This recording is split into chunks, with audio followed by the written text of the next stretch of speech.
All right, everyone, welcome to another 5-minute book review. And for those of you that are watching on video, I am here in Stokes State Forest. This is the Big Flat Brook.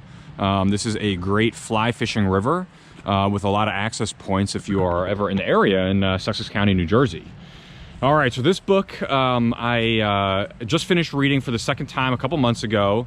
I read it while I was traveling across the country. It was one of many books that I got to read while I was traveling. And you're gonna have to set a little time aside for this one. This is The Stand by Stephen King. So this version is about 1,300 pages. And so again, you gotta put a little time aside, and it will be a bit of a journey, a bit of an adventure. I read this for the first time in college and remember really enjoying it.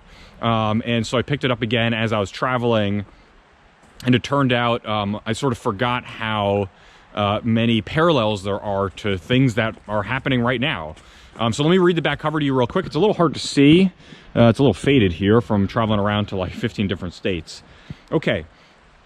When a man escapes from a biological testing facility, he sets in motion a deadly domino effect, spreading a mutated strain of the flu that will wipe out 99% of humanity within a few weeks. The survivors who remain are scared, bewildered, and in need of a leader. Two emerge: Mother Abigail, the benevolent 108-year-old woman who urges them to build a community in Boulder, Colorado, and Randall Flagg, the nefarious dark man who delights in chaos and violence. Very dramatic. Of course, it actually is very dramatic. Now, I've met people, you know, of course, I read this as I'm traveling around, so I end up chatting with people in coffee shops and bars and other places about books in this book, and, you know, there seems to be some like pretty big Stephen King fans out there and some people that are maybe not Stephen King fans. I didn't come to this, I don't know if I've read actually any other Stephen King, but I do like the sort of, as do many people, it seems like over the last years and decades, the sort of post-apocalypse genre, especially ones that go into really interesting sort of discussions and explorations of society building, of how people would live with the existing legal, political, cultural kind of institutions around us not there anymore. You know, what do people do? There's been many stories written like that throughout time, and I've liked to read many of those. And so what's also sort of interesting about The Stand is, you know, as the back cover mentioned, you know, the sort of premise is this really, really super deadly, 99% of people die from it, strain of the flu, basically, that breaks out.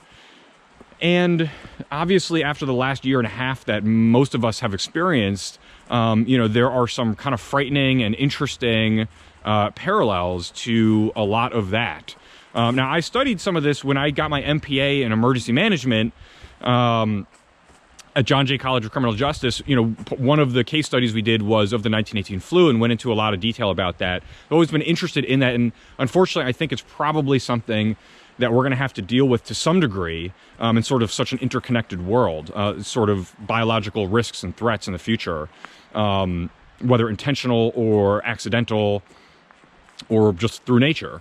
And so as you're reading the beginning of this, you know, one of the reflections that you have, or that I certainly had, is, you know, you have people, you know, of course, as the reader, just from the back cover, that this thing is unfolding. And you have people who do a thing that I think a lot of us do, not just with health issues, but with a whole lot of things, where we sort of downplay the worst case scenario. We sort of convince ourselves that it's not that. So you have these people who are exhibiting early signs of this, that they become aware of is spreading at some point. Oh no, I just have allergies. Oh no, I just have the sniffles. It's like, and of course, as the reader, you know that no, this person is spreading this horrible, deadly disease that's like killing the entire country or world.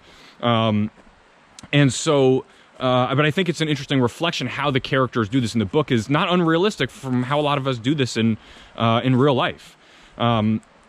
So that was sort of an interesting reflection from this. Another one was that, you know, a lot of the stories, these sort of post-apocalypse genres, end up kind of going in a direction that I personally don't love. So the TV show The Walking Dead